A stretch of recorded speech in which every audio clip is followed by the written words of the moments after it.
If you're an employer and want to sponsor an employee from overseas, then subclass 482 visa is the best visa you are looking at. I will explain you a little bit of details of subclass 482 visa in this video. And my name is 𝐬𝐞𝐬 𝐒𝐞𝐬. I'm a registered migration agent in Australia, and I help employers to bring the overseas worker to Australia to work for their organizations. So let's get started. Firstly, what is 482 visa? 482 visa is an employer sponsored visa for those overseas worker who has an employer to sponsor and who has enough skill to come to Australia. So let's say, I'll give an example. If you are a restaurant, an automotive business, a glass business, or an organization who has multiple employees and multiple divisions, in that case you can use this visa as an avenue to bring the people from overseas and work for your business.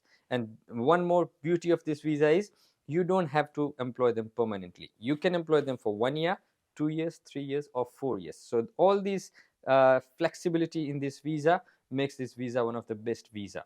So if your employees is working for you for 2 years, and if you want them to be permanent resident of Australia, you can sponsor them for permanent visa as well. So in the previous scenario, all the occupations were not eligible to become permanent resident, but nowadays it is not the case. You can, any occupation in the 482 list, short term or long term, they can apply for permanent visa later on. So they must have at least 2 years of work experience with your organization, and you can sponsor them for permanent visa. So basically, subclass 482 visa has 3 stages, and I will explain them one by one.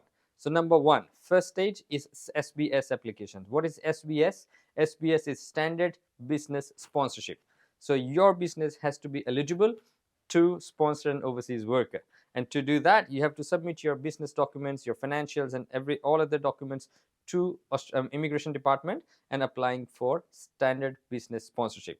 So once your standard business sponsorship is approved, then you go to the next stage. The next stage is called nomination, where you have to nominate an employee, the particular employee that I want to sponsor this person.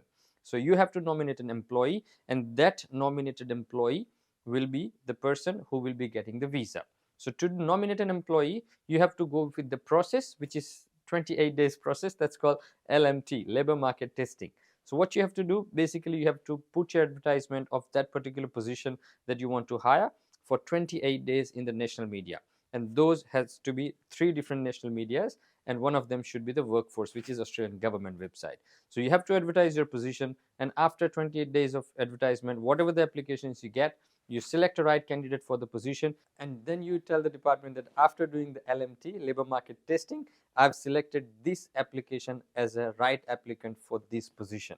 So now you nominate that employee. So you have to make an agreement with that employment agreement with that particular employee, and in that employment agreement you have to state the minimum salary, as well as you have to state that that particular employee will get the same benefit as an Australian employee.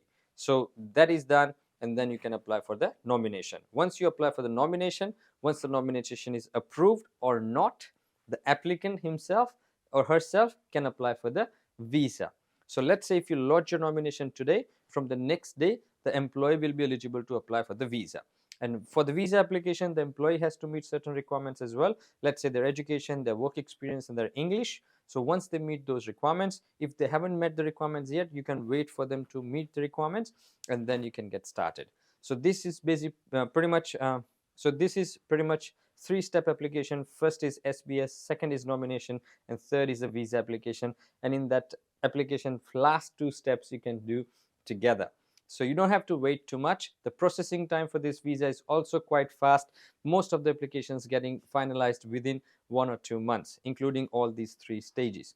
So if you're an employer in Australia and want to sponsor someone, please contact us on the given details. I'm 𝐬𝐞𝐬 𝐒𝐞𝐬, your registered migration agent. Signing off for now. See you next time. Thank you so much, and best of luck for hiring new employees from overseas.